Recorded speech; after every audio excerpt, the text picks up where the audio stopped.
Doctor Yunus শুধুমাত্র বাংলাদেশের জনগণের কাছে সম্মানিত ব্যক্তি না, তিনি আন্তর্জাতিকভাবে একজন সমাধিত ব্যক্তি।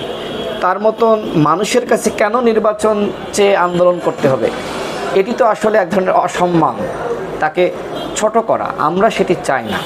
আমরা চাই কাজের জন্য যদি তাদের 1 বছর সময় লাগে, তাহলে তারা বলুক যে আমাদের এই কারণে এই সংস্কার, আমরা এই কাজগুলো করতে চাই, যে কারণে আমাদের 1 বছর সময় প্রয়োজন।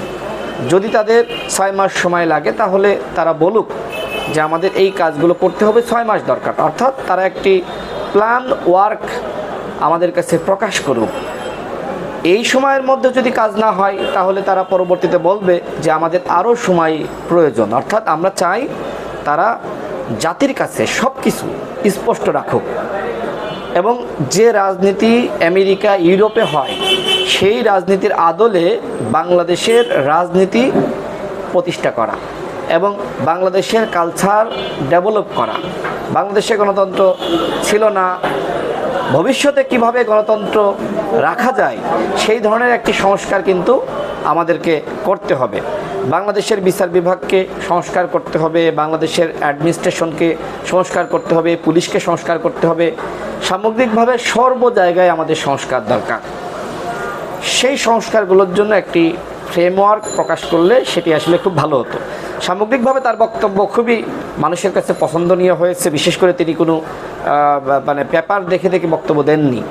তিনি তার আবেগের কথাগুলো, মনের কথাগুলো নিজের মতন করে বলেছেন। এই যে আমরা যেভাবে এখন প্রেস ব্রিফিং আপনার সাথে বক্তব্য দিচ্ছি, কথা বলছি, বা যেভাবে প্রেস ব্রিফিং করি, যেভাবে আমরা পাবলিকের সামনে আমরা বিভিন্ন মিছিলে, বিভিন্ন সমাবেশে বক্তব্য দিই, আমাদের আবেগকে আমরা তুলে ধরি, ঠিক ওইভাবে তিনি বক্তব্য দিয়েছেন। জাতির কাছে এই বক্তব্য ব্যাপকভাবে গ্রহণযোগ্য হয়েছে, কিন্তু ওই একটি জায়গায় একটু অস্পষ্টতা হয়েছে, যেটি নিয়ে আজকে বিএনপির মহাসচিব বক্তব্য দিয়েছেন। তিনি বলেছেন যে আমরা একটি রোড ম্যাপ প্রত্যাশা করেছিলাম।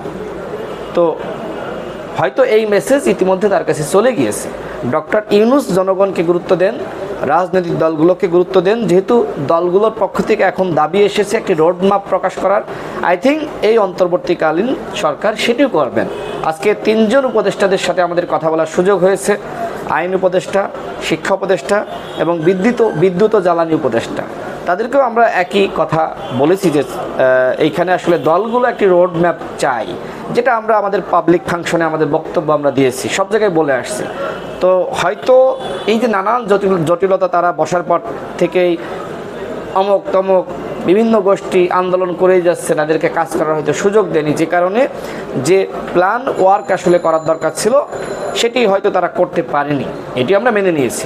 তবে আমরা প্রত্যাশা করব যে তারা দ্রুত সময়ের মধ্যে একটি রোড ম্যাপ জাতির সামনে হাজির করবেন। এবং এইখানে আরেকটি বিষয় বলা দরকার, রাজনৈতিক দলগুলোর কি ভূমিকা ছিল সেটি হয়তো উপদেষ্টাদের অনেকে জানে না, সেটি হয়তো ছাত্রদের অনেকে জানে না, সেটি এমনকি অনেক রাজনৈতিক দলেরও অনেকে জানে না। আমি এতটুকু বলতে চাই যে রাজনৈতিক দলগুলোর ব্যাপকভাবে ভূমিকা এখানে ছিল। যেহেতু রাজনৈতিক দলের ব্যানারে কোনো আন্দোলন করে সফল হচ্ছিল না, 28 অক্টোবর আমরা দেখেছি যে রাজনৈতিক দলের ব্যানারে বাংলাদেশে কোনো আন্দোলন করে আসলে সফল হওয়া যাচ্ছে না। যখন নতুন করে আবার কোটা সংস্কার আন্দোলন শুরু হলো 2018 সালে, কোটা সংস্কার আন্দোলন তো আমরাই সফল করেছিলাম। অর্থাৎ যে অভ্যুত্থান এই কোটা সংস্কার আন্দোলনকে কেন্দ্র করে হয়েছে, সেটির বীজ বপন তো আমরাই করে দিয়ে এসেছি। সুতরাং এই আন্দোলন যখন আবার সামনে আসলো, তখন আমরা আমাদের জায়গা থেকে আমরা বড় দলগুলোকে আমরা প্রস্তাব দিয়েছিলাম যে আপনারা এই আন্দোলনকে কিভাবে আপনার কাজে লাগানো যায় সেই চেষ্টা করেন। আমরা নিজে অনেক বড় দলের শীর্ষ নেতার সাথে কথা বলেছি। এমনকি এতটুকু বলতে চাই যে বিএনপির মাননীয় ভারপ্রাপ্ত চেয়ারম্যান তারেক রহমান, তিনি যেভাবে লন্ডনে বসে থেকে তার সমস্ত নেতাকর্মীকে এই আন্দোলনে নামিয়েছেন, সেটি আমরা জানি। গণ অধিকার পরিষদের নেতাকর্মীরা কিভাবে প্রত্যেকটা জেলায়, শিক্ষা প্রতিষ্ঠানে, বিভিন্ন জায়গায় নেতৃত্ব দিয়েছে, সেটি ইতিমধ্যে আপনারা দেখেছেন। বিএনপির অসংখ্য নেতৃবৃন্দ শহীদ হয়েছে, জামাতের শিবিরের অসংখ্য নেতৃবৃন্দ শহীদ হয়েছে, গণ অধিকার পরিষদের 9 জন মানুষ, 9 জন সহযোদ্ধা, 9 জন শহীদ হয়েছে। অন্য কোনো দলকে দেখাতে পারবেন? অর্থাৎ বিএনপি জামাতের পরেই গণ অধিকার পরিষদের ক্ষয়ক্ষতি হয়েছে, নেতাকর্মীরা শহীদ হয়েছে, হামলা মামলার শিকার হয়েছে, গুলিবিদ্ধ হয়েছে। যে কারণে আমাদের অফিসে আপনি এসেছেন, দেখেন যে সেই সকাল থেকে রাত 12টা 1টা পর্যন্ত একের পর এক মানুষ, নতুন নতুন মানুষ আমাদের অফিসে আসছে, আমাদের কাছে এসে আশা আকাঙ্ক্ষার কথা বলছে। আমি রাজনৈতিক দলগুলোর যে ভূমিকা সেটি অপরিসীম, সেটি অনেকে হয়তো জানে না। অনেকে বলার চেষ্টা করছে দলগুলো তো এতদিন আন্দোলন করে ব্যর্থ হয়েছে, হ্যাঁ এদেরকে আর মূল্যায়ন করা যাবে না। আমি বলতেছি, আমি সাক্ষী, কারণ যে পলিসি মেকিং, যে আলাপ আলোচনা, তার মধ্যে আমি রাশেদ খান ছিলাম, আমাদের সভাপতি নুরুল হক নূর ছিল, যে কারণেই তো তাকে গ্রেপ্তার করা হয়। আমার বাসায় 2বার অভিযান চালানো হয়েছে। আমি যেখানে থাকি সেখানকার যে দোকানদার, তাদেরকে মোবাইলে ছবি দেখিয়ে দেখিয়ে বলা হয়েছে এই ছেলে কোথায় থাকে, কোন বাসায় থাকে। তারা আমাকে চিনে, তারা আমাকে ভালোবাসে। তারা বলেছে আমরা কখনো তাকে আমরা এই এলাকায় দেখি নাই, মানে ভালোবাসার জায়গা থেকে, যাতে করে ডিস্টার্ব করতে না পারে বা খুঁজে না পায়। তো এরকম ঘটনা ঘটেছে। তো আমাদের জায়গা থেকে এই যে আমরা রাজনৈতিক দলগুলোকে প্রস্তাব দেওয়া যে আপনারা এই আন্দোলনকে কেন্দ্র করে কিছু করেন, হ্যাঁ এটি হয়েছে যে বড় দলগুলোর ফোরামে আলোচনা হয়েছে। অনেকে বলেছে যে এটি ছাত্রলীগের আন্দোলন, এটি আওয়ামী লীগ করাচ্ছে ভারতের সাথে যে রেল চুক্তি, আজিজ ইস্যু, বেনজির ইস্যু, এগুলো ঢাকার জন্য। তো এই বিষয়গুলো নিয়ে আসলে রাজনৈতিক দলগুলো দ্বিধান্বিত ছিল যে তারা আসলে কি করবে। কিন্তু একটা পর্যায়ে আমরা তাদেরকে বোঝাতে সক্ষম হলাম যে যাই করুক না কেন, ছাত্রলীগ হোক আর যে যাই হোক না কেন, এই আন্দোলন যখন জনগণ সবাই নেমে যাবে, একটা পর্যায়ে শেখ হাসিনা ভয় পাবে, তখন তারা বাধা দিতে আসবে। বাধা দিলেই বাঁধবে লড়াই, এবং সেখান থেকে নতুনভাবে শুরু করতে হবে। আমরা এই কথা তাদেরকে বলেছিলাম। এবং আরেকটি কথা বলতে চাই যে বিএনপির স্থায়ী কমিটির সদস্য সালাউদ্দিন আহমেদ, যিনি লন্ডনে ছিলেন, আমাদের শ্রদ্ধেয় বড় ভাইয়ের মতো, তিনি এই আন্দোলনে অগ্রগণ্য ভূমিকা রেখেছেন। এবং আমার সাথে, আমাদের সভাপতি নুরুল হক নূরের সাথে তার সমন্বয় ব্যাপকভাবে ছিল। যেহেতু আমরা 18 সালের আন্দোলনের নেতা ছিলাম, আমরা জেল খেটেছি। আমি ওই সময় 15 দিন একটানা রিমান্ডে ছিলাম। আমার মা কীভাবে রাস্তায় রাস্তায় আমার মুক্তির দাবিতে কান্নাকাটি করেছে, আহাজারি করেছে, বক্তব্য দিয়েছে, সেটি সকলেই জানেন। যে কারণে আমি জাস্ট দুই একটি নাম বললাম, যে 1 তারেক রহমান, 2 সালাউদ্দিন আহমেদ, নুরুল হক নূর, রাশেদ খান। এর বাইরেও অনেকে যে যার জায়গা থেকে কাজ করেছে, তাদের হিস্ট্রিগুলো তারা বলতে পারবে, আমরা তো আর সব কিছু বলতে পারবো না। এমনকি এই আন্দোলনে জামাত এবং শিবিরের ব্যাপক ভূমিকা আছে, এই আন্দোলনে হেফাজতের ব্যাপক ভূমিকা আছে, এই আন্দোলনে ইসলামী আন্দোলন বাংলাদেশের ব্যাপক ভূমিকা আছে, এই আন্দোলনে বাংলাদেশের সমস্ত ছোট বড় রাজনৈতিক দলগুলোর ব্যাপক ভূমিকা আছে। দলগুলো পিছনে থেকে ওই ছাত্রদেরকে সামনে রেখে তারা বলেছে তোমরা এগিয়ে যাও, আমরা তোমাদের পিছনে আছি, আমরা চাই সরকার পতন। সুতরাং যারা এই মুহূর্তে বলবে যে রাজনৈতিক দলগুলোর ভূমিকা ছিল না, তারা ভুল বলবে।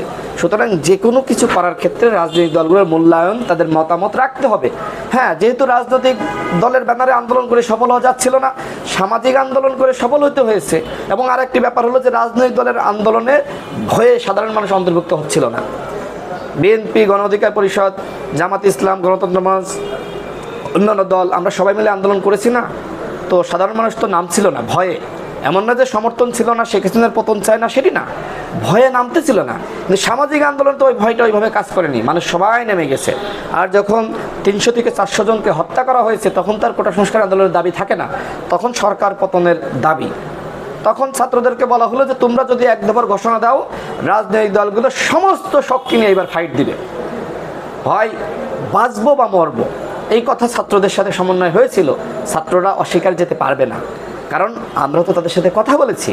হ্যাঁ, এইখানে ছাত্ররা যে ভূমিকা রেখেছে সেটি অপরিসীম, অস্বীকার করার কিছু নাই। কিন্তু যাত্রাবাড়িতে লুঙ্গি পরে কাঁচামারা মানুষগুলো নেতৃত্ব দিয়েছে, তারা কারা? তারা কি ছাত্র?